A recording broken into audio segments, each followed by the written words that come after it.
Salam sejahtera, anda sedang menonton Fokus minggu depan. Sudah tentu kita memberi tumpuan kepada beberapa perkara dan yang anda saksikan sebentar tadi itu adalah sedikit infografik yang kami kongsikan susulan daripada pengumuman yang dibuat oleh Kementerian Pendidikan Malaysia KPM oleh Menteri Kanan Pendidikan semalam, Datuk Dr. Aziz Jidin.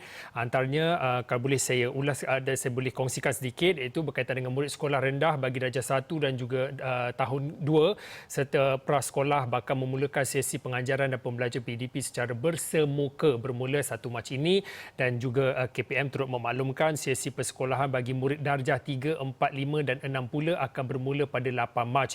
Dan bagi pelajar sekolah menengah pula, sesi pembelajaran di sekolah secara bersemuka akan bermula pada 4 April melibatkan negeri Johor, Kelantan, Terengganu dan Kedah, sementara di negeri-negeri lain akan bermula pada 5 April.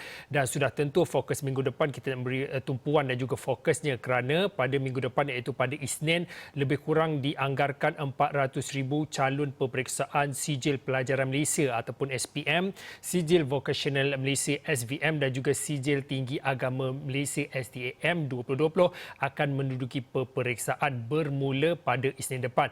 Dan untuk bercakap tentang perkara ini di talian secara Skype ialah Encik Anwar Ahmad. Encik Anwar Ahmad adalah pensyarah Pusat Kajian Kesejahteraan dan Pendidikan Komuniti Fakulti Pendidikan UKM.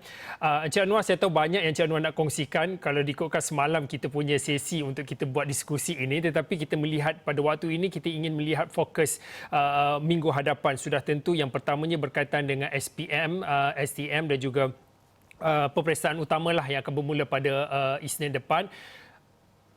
Kementerian Pendidikan telah pun mengumumkan beberapa inisiatif dan juga langkah yang diambil untuk memastikan jaminan keselamatan dan juga kesenangan bagi anak-anak ataupun murid-murid ataupun pelajar-pelajar ini menduduki peperiksaan dengan selamatnya.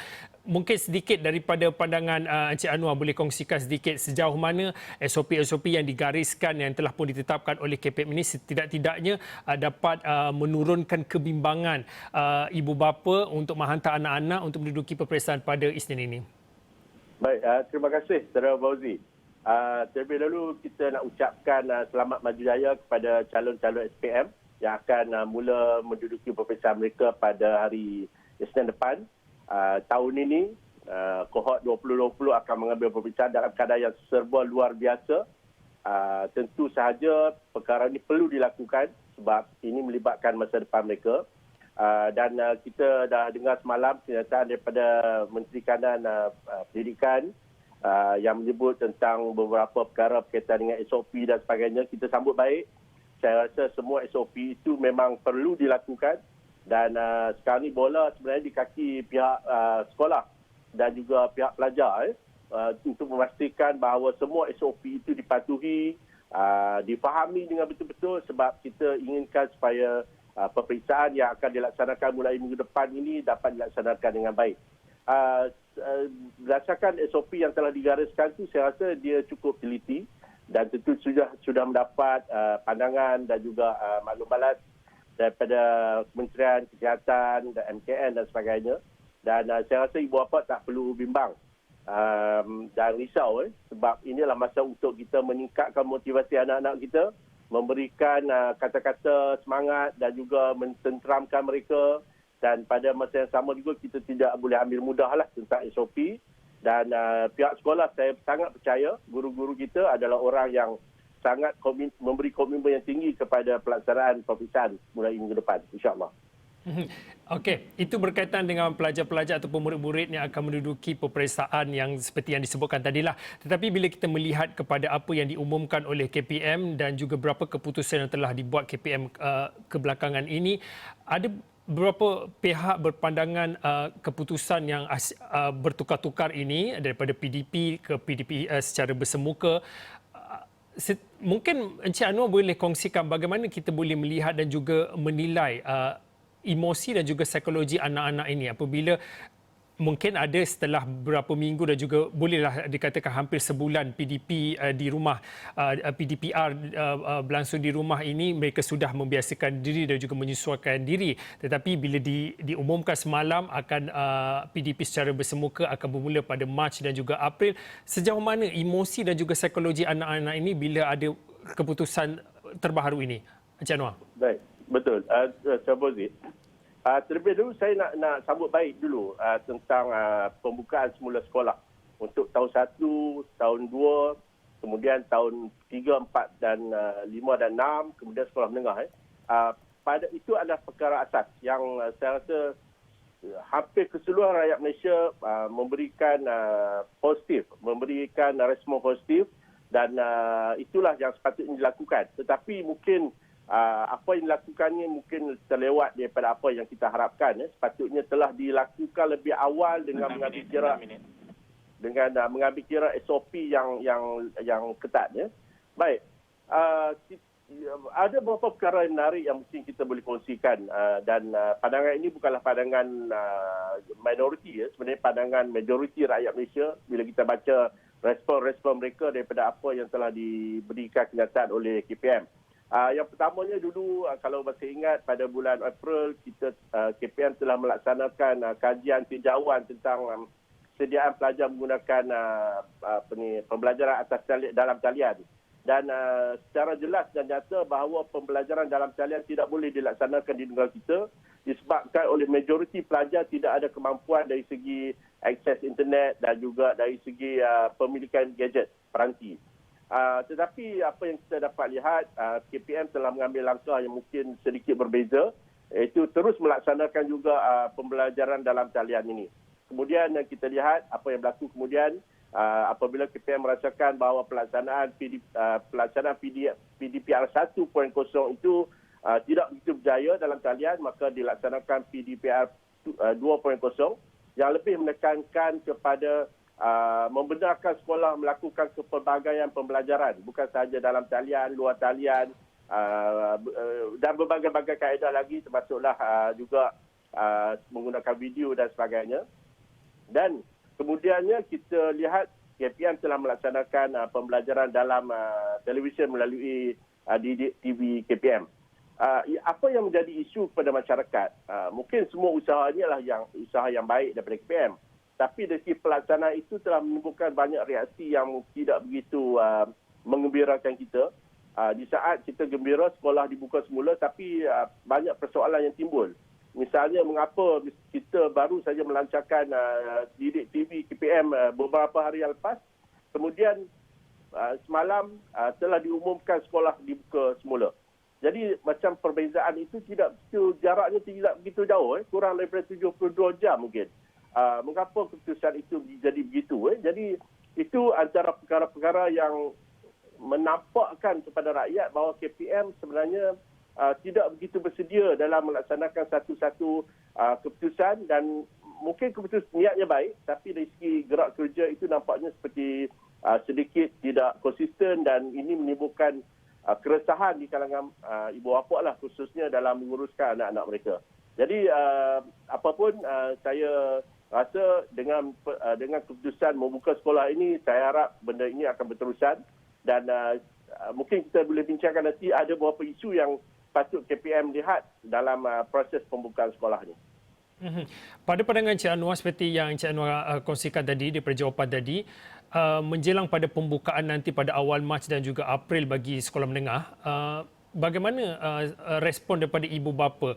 Kalau melihat kepada tahun lepas setelah ditutup kemudian dibuka semula, peratusan ibu bapa untuk menghantar anak-anak itu sekitar dalam 30% sahaja. Itu jumlah yang begitu rendah ya. Tetapi melihat kepada apa yang akan datang ini, PDP secara bersemuka dalam Perintah Kawalan Pergerakan 20.0 ini, bagaimana jaminan telah diberikan oleh KPM semalam oleh Menteri Kanannya sendiri, Datuk Dr. Razi Jidin, SOP yang ketat digariskan, tetapi bagaimana reaksi nanti bagi ibu bapa? Adakah masih mereka bimbang dengan keselamatan dan juga keselamatan dan secara keseluruhannya untuk anak-anak mereka?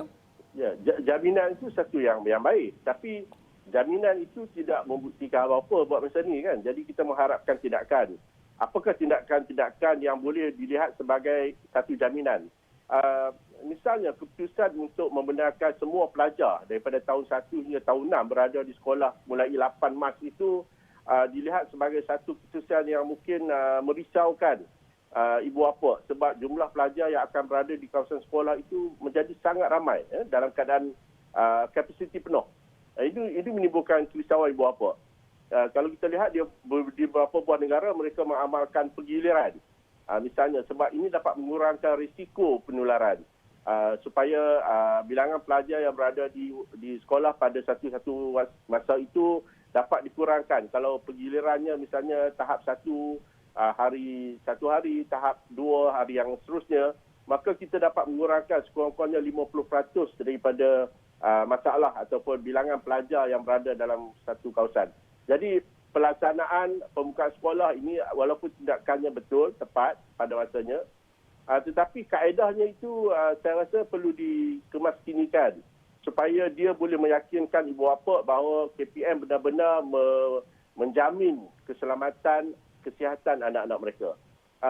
Memang merisaukan sebenarnya bila kita lihat balik ini anak-anak kecil umur 7 tahun, 8 tahun, walaupun mereka ini boleh diberi nasihat, teguran dan sebagainya, tapi dalam jumlah yang sangat besar, dia tetap menimbulkan masalah pemantauan oleh guru-guru yang berada dalam bilik darjah. Kalau kita bayangkan kalau bilik darjahnya 40 orang, 35 orang misalnya, bagaimanakah guru dapat memantau SOP dalam keadaan bilik darjah itu padat dengan pelajar? Ini satu isu yang perlu dilihat oleh KPM. Yang kedua juga isu penyuraian. Kalau kita lihat waktu masuk sekolah, keluar sekolah, kemudian waktu pelajar tahap 2 pula masuk ke sekolah, isu penyuraian. Bagaimana pelajar itu dapat diaturkan. Betul kita boleh aturkan pelajar, tapi kita kena faham bahawa dalam kumpulan pelajar yang terlalu besar, aturan itu mungkin akan menimbulkan kelemahan ataupun risiko. Selain itu juga bilangan ibu bapa yang datang mengambil anak-anak juga harus diambil kira. Anak-anak kecil sekolah rendah ni ibu bapa menunggu mereka di luar sekolah, dan kalau kita tengok amalannya, ibu bapa ni akan berada mungkin setengah jam lebih awal ataupun 1 jam lebih awal. Ada sebahagiannya dalam kereta, tapi banyak juga pelajar ibu bapa yang datang dengan berjalan kaki ataupun menaiki motosikal, dan kita akan lihat nanti mereka akan mencari tempat-tempat teduh untuk berkumpul sementara menunggu anak-anak mereka. Ini juga akan sebenarnya meningkatkan risiko penularan. Jadi saya fikir kalau pada pandangan saya, kaedah yang harus dilakukan oleh KPM buat masa ini dalam tempoh beberapa ketika ini adalah melakukan penggiliran dahulu. Walaupun ada isu logistik, isu kekurangan guru dan sebagainya, tapi itu boleh dilakukan secara perlahan-lahan. Yang paling penting dalam kita membuka sekolah ini adalah untuk memastikan SOP itu dapat dilaksanakan dengan paling berkesan. Itu pandangan saya. Okey, terima kasih Encik Anwar Ahmad. Encik Anwar adalah pensyarah Pusat Kajian Kesejahteraan dan juga Pendidikan Komuniti Fakulti Pendidikan UKM Universiti Kebangsaan Malaysia atas perkongsian dan juga pandangan. Saya kira banyak lagi sebenarnya yang boleh kita tarik keluar dan kita boleh bincangkan khususnya berkaitan dengan sektor pendidikan ini, dan saya pasti Encik Anwar juga nanti banyak lagi idea-idea dan juga pandangan yang boleh dikongsikan bersama kami. Baik, Fokus minggu depan akan berehat seketika, kembali selepas ini.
Baik, kembali dalam fokus minggu depan, esok Ahad pastinya tumpuan terarah kepada bekalan vaksin COVID-19 daripada syarikat Pfizer BioNTech yang akan tiba di Malaysia secara khususnya pada 21 Februari dan penghantaran pertama bekalan vaksin COVID-19 dijangka tiba di lapangan terbang antarabangsa Kuala Lumpur KLIA. Ini pastinya bagi membolehkan program imunisasi COVID-19 kebangsaan. Program vaksinasi terbesar di negara ini digerakkan 5 hari kemudian dan difahamkan juga pesawat penumpang Airbus A300 milik Syarikat Penerbangan Nasional Malaysia Airlines akan menerbangkan 312,390 dos vaksin jenis Pfizer BioNTech itu. Dan untuk bercakap tentang perkara itu di talian secara Skype pada ketika ini adalah Profesor Madar Dr. Malina Osman. Prof adalah pakar kesihatan awam Fakulti Perubatan dan Sains Kesihatan UPM. Prof, sudah tentu ini adalah berita gembira dan dinanti-nantikan oleh bukan sahaja pakar kesihatan awam tetapi oleh seluruh rakyat Malaysia secara khususnya. Esok adalah hari yang kita nanti-nantikan. Mungkin daripada melihat kepada persiapan dan persediaan daripada perolehan dan juga pengedaran vaksin COVID-19 di Malaysia ini, kalau kita baca kalau di laporan Esok Awani dan di Buletin Awani sebelum ini pun kami ada menyiarkan tentang persiapan dan persediaan pihak-pihak yang berkaitan selain daripada KKM, Kementerian Pengangkutan, termasuklah daripada TNB, daripada ATM, masing-masing mengatakan persediaan rapi telah pun dibuat. Tetapi untuk waktu ini mungkin Prof boleh kongsikan kepada kami, ini adalah komitmen kerajaan untuk memastikan program vaksinasi terbesar di negara ini yang dalam satu sejarah ya Prof. Bagaimana ia sangat penting untuk kita melihat kepada setidak-tidaknya mengurangkan kebimbangan orang ramai berkaitan dengan apa yang berlaku pada ketika ini, Prof. Okey, sesungguhnya kita menyambut baik ya dan sangat bersyukur kepada Allah Subhanahu Wa Taala ya. Akhirnya impian kita untuk mendapatkan vaksin hampir tercapai dan kita harap tidak ada masalah-masalah yang akan berlaku dan kita dapat memulakan program vaksinasi ini secepat yang mungkin. Jadi dari segi persiapan logistik dan sebagainya, ya, infrastruktur, saya yakin di pihak mereka yang jabatan-jabatan yang terlibat ini telah melakukan persiapan awal bagi membolehkan program ini dapat dilaksanakan dengan lebih berkesan dan juga kita dapat mencapai liputan yang disasarkan mengikut tempoh masa yang telah kita jadualkan. Saya mendapat maklumat kaki tangan anggota kerajaan, mereka Barisan Harapan akan mula diberikan vaksin kan seawal pada 24 ataupun 25 ataupun mungkin lebih awal saya tak pasti, tapi sekitar tu kita dah boleh memulakan program vaksinasi ini di kalangan Barisan Anggota Hadapan. Jadi komitmen mereka sebenarnya memberikan kepada kita harapan dan seterusnya setiap kita perlu memberikan perhatian supaya kita semua dapat juga memperolehi vaksin seperti mana yang telah disarankan. Seperti yang Prof katakan, dijangkakan lebih kurang pada 24 ataupun 25 ini fasa pertama melibatkan frontliners ataupun petugas barisan hadapan. Ini yang didahulukan, lebih kurang anggarannya dalam 500,000 lebih kurang anggaran itu ya.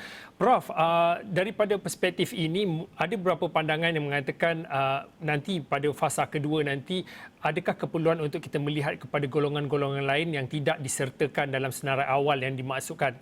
Fasa pertama kita dah tahu frontliners, tapi fasa kedua ada juga yang mengatakan kenapa tidak golongan guru misalnya dan juga golongan atlet. Kalau kita melihat kepada Indonesia yang telah pun melalui fasa kedua kempen COVID-19, vaksin COVID-19, golongan-golongan ini, golongan media, golongan guru, atlet ataupun mereka yang terlibat dalam industri pelancongan turut dimasukkan dalam fasa kedua vaksin. Tetapi di Malaysia bagaimana pandangan Prof?